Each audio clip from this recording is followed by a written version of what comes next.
This system is not under pressure. It's aging out. For 6 centuries, reserve currencies haven't fallen by accident.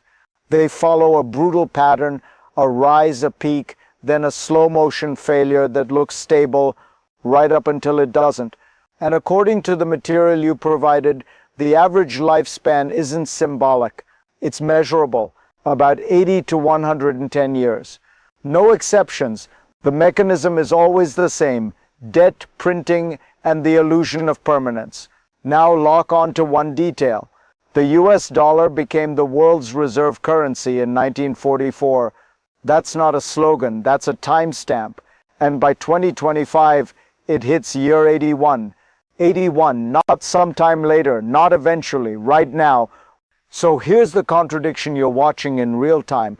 The system looks powerful because everyone still uses it, but that dependency is exactly what accelerates the break. Because reserve currencies don't collapse from invasion. They collapse from math. And the reason this matters to you is simple. When the reserve machine slips, it doesn't just hit traders. It hits the cost of living, the value of savings, and how fast your future gets priced out of reach. But here's the part nobody is saying out loud. If the dollar is already entering the decline phase, what does normal even mean next year? What you're watching isn't a market story. It's a life cycle story. The material you gave doesn't treat reserve currencies as legends or politics.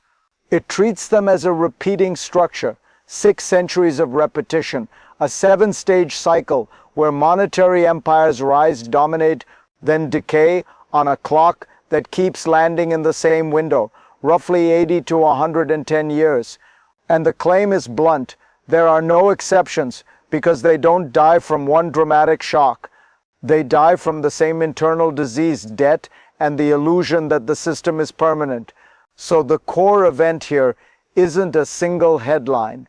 It's the system crossing from "we can manage this" into the phase where the fixes become the accelerant: more debt, more currency expansion, and the first quiet cracks in confidence.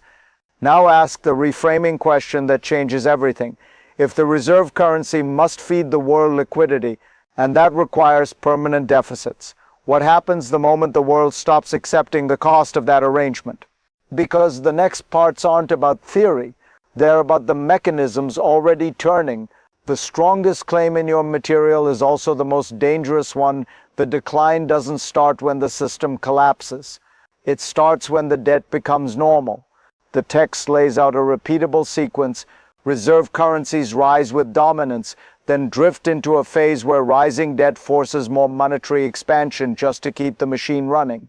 It says the trigger isn't a surprise attack, it's a structural trap. Once the issuer starts relying on debt and printing, confidence begins to erode quietly at first, then suddenly. Now here's what that means in plain language. A reserve currency is supposed to be trusted because it's stable, but the same role creates pressure to produce endless supply. And if supply expands faster than confidence can hold it, the currency starts leaking power in slow motion. That's why the material frames this as a cycle, not a scandal. Notice what's missing from most conversations. Nobody wants to say the quiet part. They keep debating personalities, elections, headlines, but the text points to something colder: mathematics over emotion. Now watch how fast this escalates. Once a currency enters the decline phase, every solution becomes a signal, and every signal becomes a countdown. Reserve currencies don't fall in one crash, they fall through normalization. Your content describes a 7-stage structure that repeats over centuries. And the most unsettling part is that the late stages don't look like panic at first. They look like policy, they look like management, they look like a system that's still functioning until one day people realize the rules have quietly changed. That's what makes this phase so dangerous, because the decline isn't announced, it's disguised as stability. The text frames the decline mechanism as brutally consistent. Rising debt leads to printing, and printing eventually hits confidence. And once confidence fractures, reserve status stops being a crown and becomes a liability.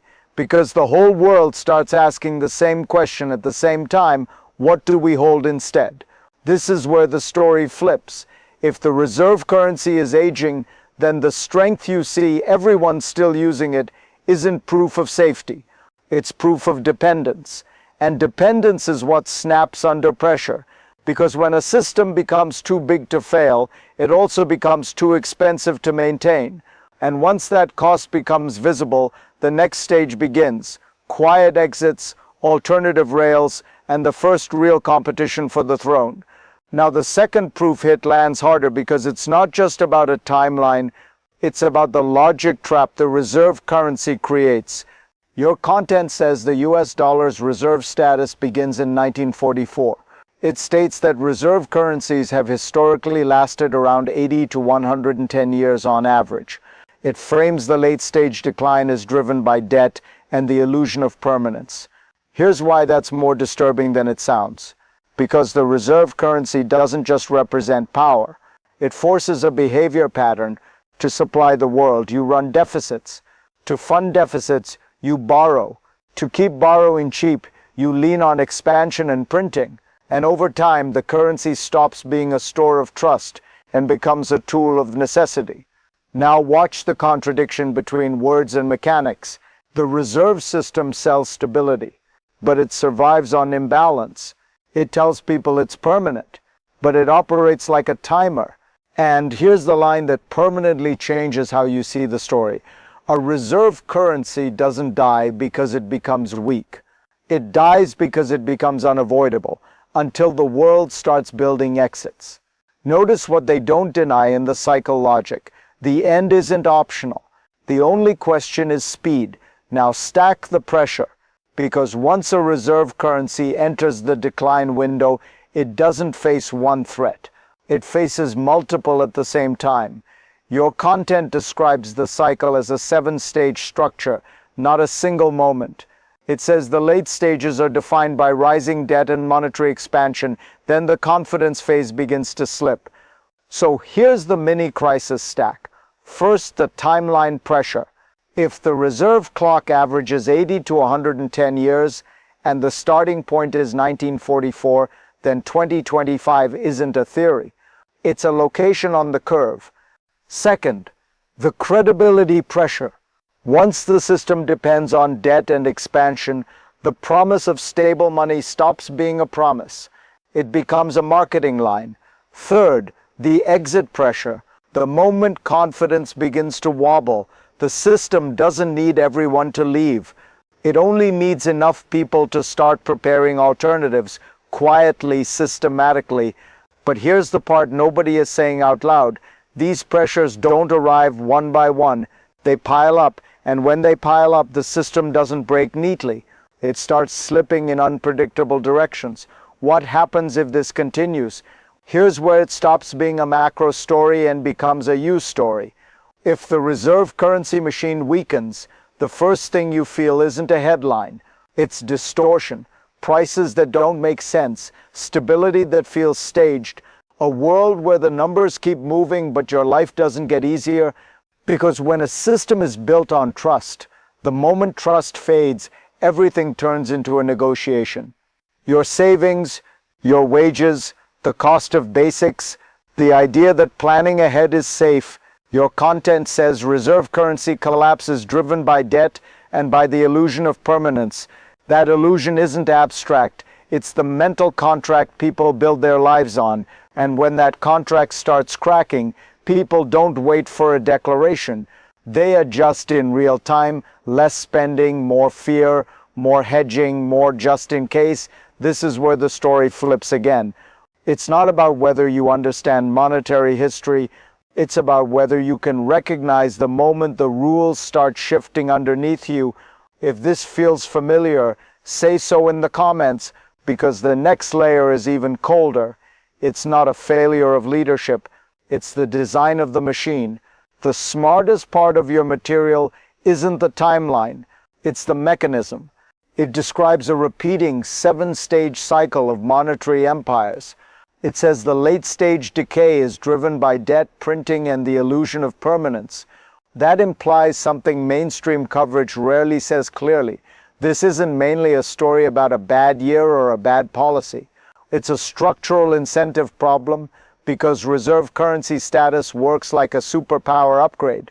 It lowers your costs, it expands your reach, it makes the rest of the world depend on your system. But it also creates a silent trade. The world demands more liquidity, and you supply it by running imbalance. And once imbalance becomes your normal state, every future decision becomes defensive. This is why the decline phase is so hard to stop. The fixes aren't free. Every attempt to stabilize confidence requires sacrifice, and sacrifice is politically painful. So the easier move is always the same: delay, smooth, expand, print. Here's why that detail changes everything. The system doesn't collapse because nobody saw it coming. It collapses because everyone saw it coming and waited anyway. So the question isn't will it end, the question is what replaces it first, silently before the collapse is obvious. Now you're at the near future fork, and your content quietly points to two paths, neither of them comfortable. The material argues reserve currencies follow a pattern that repeats across centuries with a typical lifespan in the 80 to 110-year range.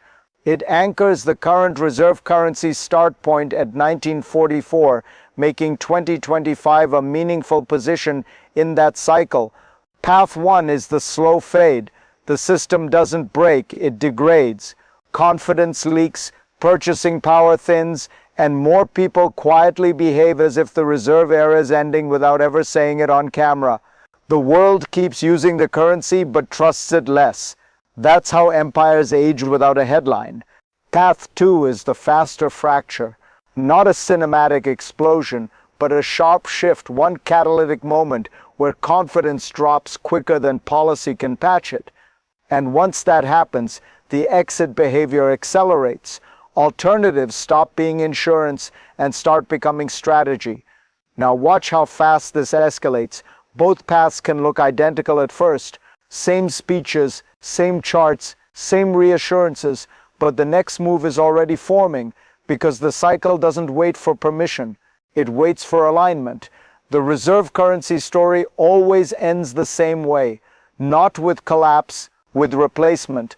Your content frames reserve currency dominance as a repeating cycle across centuries with a measurable lifespan and a decline driven by debt printing and the illusion of permanence. That means the real event isn't a single day where the dollar dies. The real event is the moment the world stops treating it as the default setting. And that's the deepest insight here. The reserve currency isn't just money. It's a global operating system. It sets the rules of trade, trust, pricing, and power. So when it enters decline, the world doesn't simply get poorer.